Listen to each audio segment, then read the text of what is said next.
What's up YouTube, Kazuku Gaming here, bringing you a video on a champion I believe is the best to carry at this point in the game.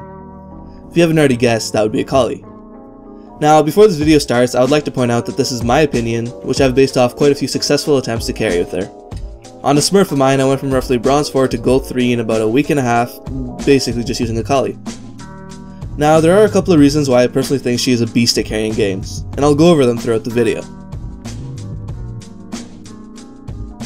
Her burst. Now this point may seem pretty basic, but it's really important, and here's why. Carrying is basically when you do most of the work that the team is supposed to be doing by yourself, because other players aren't capable or don't know how to do these things. To do that, you need to be ahead of enemy champions. And how do you do that? Well, you kill them. Akali is amazing at killing people because of her burst. Akali's passive, plus her Q, let her literally do about 30% of the target's HP in one combo when she's not even fed. She can do this in almost an unlimited amount of times, so she's a champion with energy.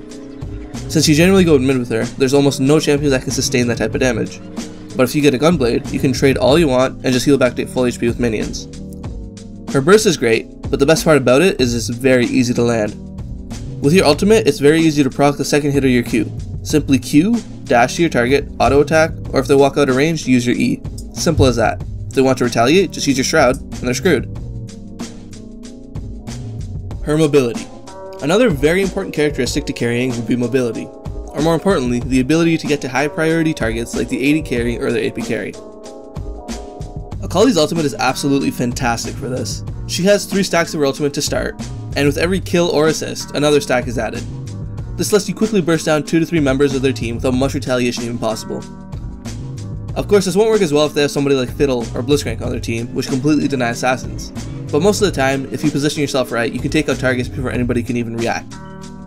Her ultimate also comes into play hugely during laning phase. Once you have 3 stacks, start ganking bot or top. If you get into lane, even if they are running, there isn't much they can do to escape you. Even if you can't reach the target, ult to the minions, and then to the champion.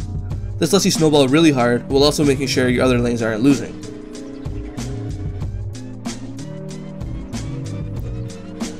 Her ease of use. Now, most of the people who are looking for champions to carry with are probably in the bronze, silver to low gold elos.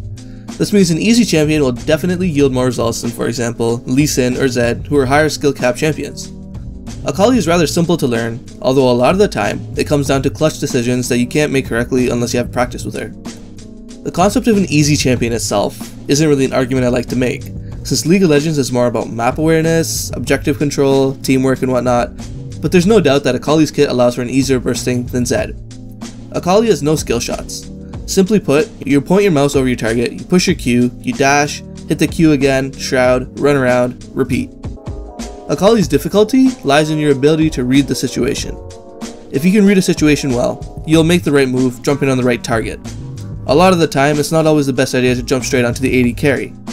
Knowing when to go in and who to go in on is a very important part of playing Akali, and generally speaking, League of Legends itself.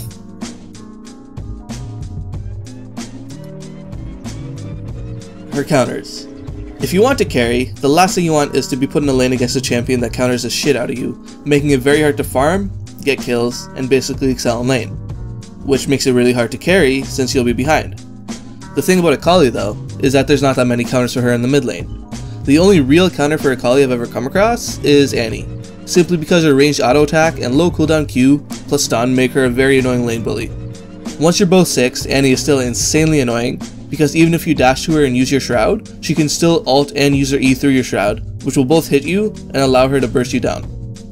Another champion that is somewhat annoying to play against is Mordekaiser, since the shield makes it hard to wear him down and kill him. However, if you play against Mord right after 6, just let him use his abilities on the minions, jump on him, he can't counter you back. It's very easy to beat him. Also, Mord is barely non-existent in the current meta. Since Akali has very few counters, this allows her to excel in the mid lane most of the time, and therefore carry rather easily throughout the rest of the game. Now in terms of a build, I build Akali rather standardly. Depending on who I'm up against, I start with boots and 4 pots to deal with skill casters, or cloth armor and 5 pots against the 80 assassins mid. On your first back, you'll want to get a Hextech Revolver. Once you have this, your laning phase will get a lot easier because you can spell vamp back a lot of health with your Q1 minions. After that, you'll want to build towards a Hextech Gunblade and Sorcerer's Boots. After the boots are complete, I build a Sheen, and I build straight into Lichbane for insane amounts of burst. After Lichbane, you want to rush straight into Zhonya's Hourglass. These 4 items are core on Akali. After this, it depends on the game you're in. My preference is normally Rabadon's Death Cap and Guardian's Angel, which allow me to take out squishies in about 2 seconds. Other choices could be Void Staff, Abyssal Scepter, and Rylai's Crystal Scepter. For runes, I go with a standard AP page, including Magic Pen Marks, Armor Seals, Magic Resist Glyphs, and Flat AP Quints, simply for maximum damage output. For masteries, I go with a standard 21-9-0 build. You can just pause on the screen to see the exact masteries if you'd like to copy them.